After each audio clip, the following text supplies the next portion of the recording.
di ibu kota. Tim Liputan Kompas TV Jakarta.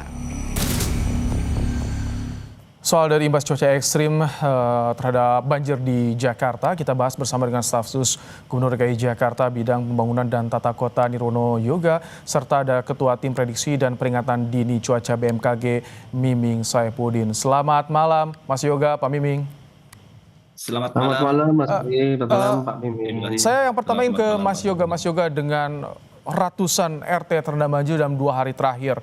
Bahkan ada korban jiwa juga kemarin, di minggu kemarin di Cilincing juga 3 korban.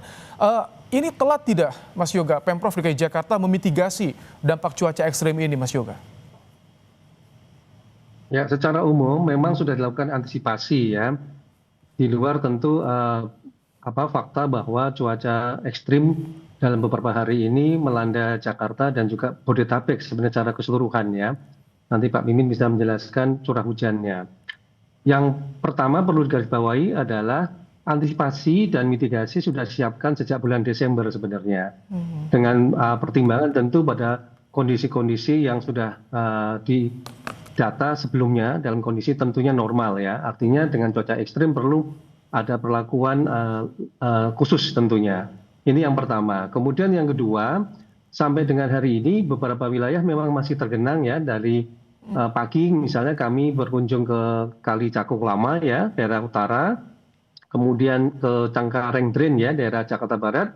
Masih banyak beberapa titik yang belum bisa berkurang banjirnya karena ada beberapa faktor. Misalnya kalau di daerah wilayah Jakarta Barat misalnya ada 3 sungai, Pesanggerahan, Angke, dan Cengkareng Drain itu sampai dengan sore pukul 5 sore ya, waktu kita di lapangan, kondisi sungai masih bisa dikatakan tinggi sehingga belum surut secara ideal.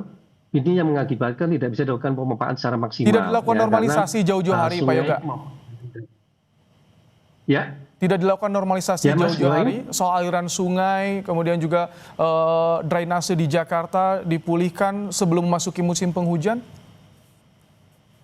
Ya, sejak tahun lalu ya, sejak tahun lalu sudah mulai lakukan normalisasi beberapa kali ya, dan kemudian tentu dalam waktu singkat tidak mungkin selesai, tetapi sudah diprogramkan sampai dengan 2027 bahkan beberapa kali akan dinormalisasi. Yang dalam progres tentu yang bisa diinformasikan Kali Ciliwung misalnya ya, dari 33 itu tinggal 17 kilo ya yang sedang dalam proses pembahasan lahan untuk dinormalisasi. Tadi pagi Kali Cakung Lama ya yang dalam tinjauan ke lapangan juga akan dinormalisasi. Sementara 3 sungai ya, Pesanggeran, Angke, dan Sunter yang sejak zaman Pak Wasibowo juga menjadi program normalisasi sedang dalam proses pembebasan lahan. Ini beberapa upaya untuk terutama penanganan banjir kiriman ya Mas Baim ya. Karena untuk beberapa lokasi yang daerahnya tergenang lebih kepada banjir lokal yang kaitannya lebih kepada drainase. Ini itu. Upaya sudah dilakukan, tapi seberapa parah sebetulnya Pak Miming soal cuaca ekstrim yang terjadi dalam beberapa hari terakhir ini? Apa ini masuk siklus tahunan?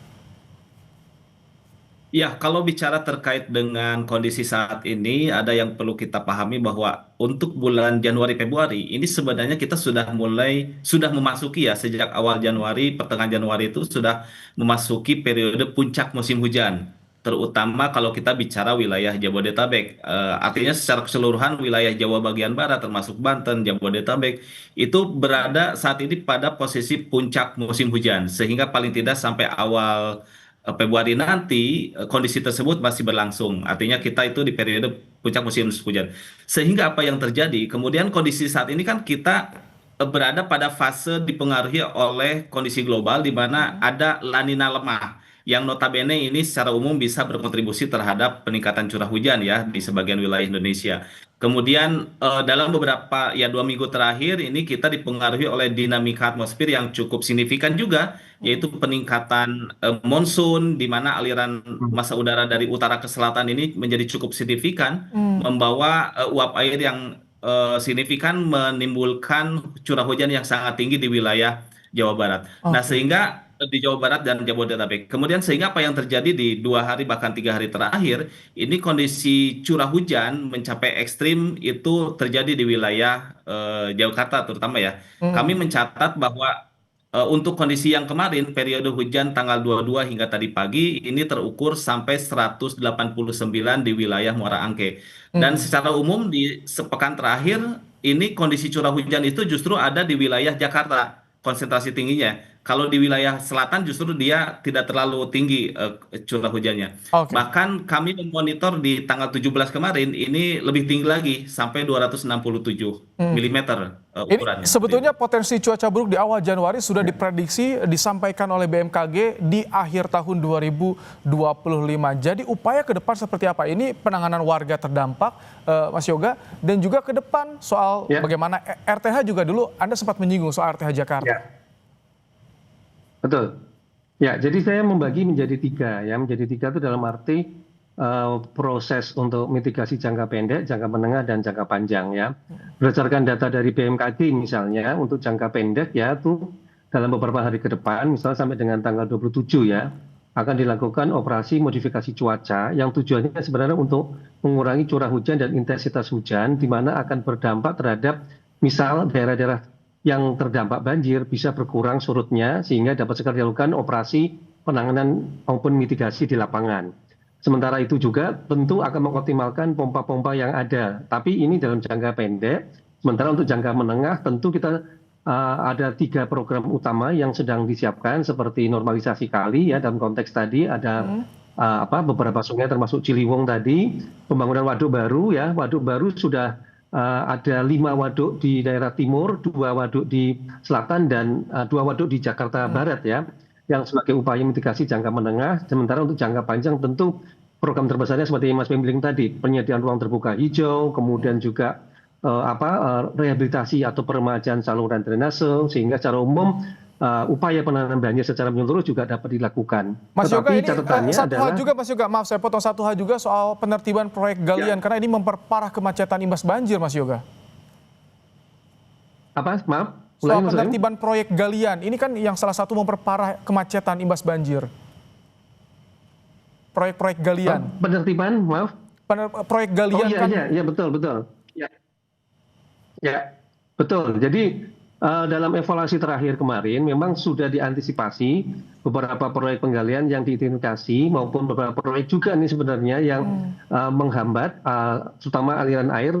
Pada saat ini sedang dilakukan dalam tanda petik ya, umpamanya ya, penataan untuk mengantisipasi jika ada banjir tinggi, curah hujan tinggi, agar tidak terganggu lalu lintasnya. Itu yang pertama. Kemudian yang kedua, dalam beberapa hari ke depan ini aktivitas masyarakat diarahkan untuk melakukan work from home dan school from home. Tujuannya lebih kepada memberi kesempatan kepada OPD terkait untuk bekerja maksimal di lapangan, terutama menghadapi banjir ya, dengan pembagian tugas yang jelas, misalnya dari SDA, BPBD, termasuk juga tadi Dinas DBM ya, terkait dengan penggalian, dan juga tentu dengan Dinas Perhubungan untuk mengatur rekayasa lalu lintas.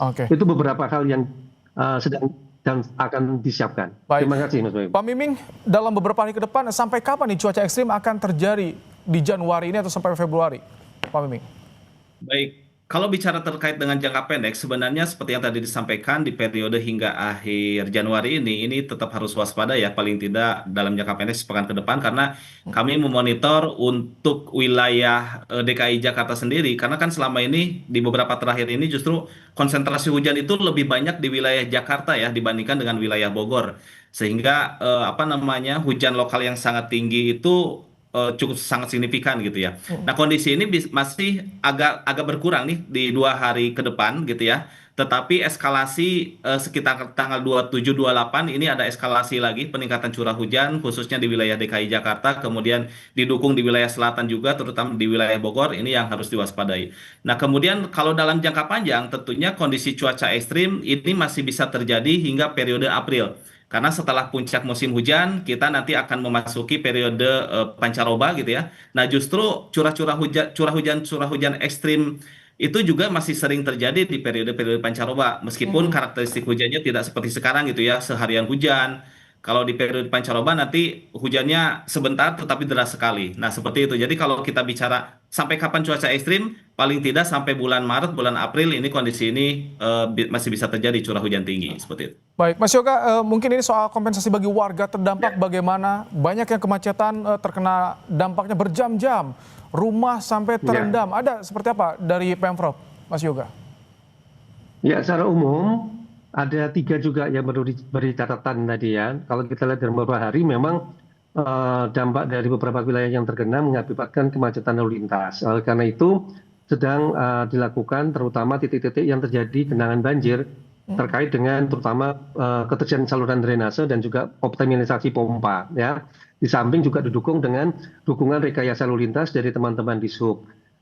Yang kedua yang tadi sudah disampaikan juga oleh Pak Gub yaitu selain OMC ya, yaitu penerapan work from home dan school from home ya atas rekomendasi dari BMKG terkait dengan cuaca ekstrim dalam beberapa hari ke depan. Rencana kalau dari perkiraan BMKG tanggal 27 ya yang akan diberlakukan hal itu untuk mengurangi aktivitas dan mobilitas warga sehingga OPD terkait di lapangan bisa bekerja optimal untuk mengatasi banjirnya, Mas, terutama di daerah yang titiknya rawan banjir. Dan ketiga, tentu informasi terutama ya, teman-teman dari Diskop Info akan memberikan update informasi termasuk juga dengan BPBD dan termasuk juga referensi dari teman-teman BMKG terkait dengan perkiraan atau prediksi cuaca dalam beberapa hari ke depan. Baik. Itu kira-kira, Mas.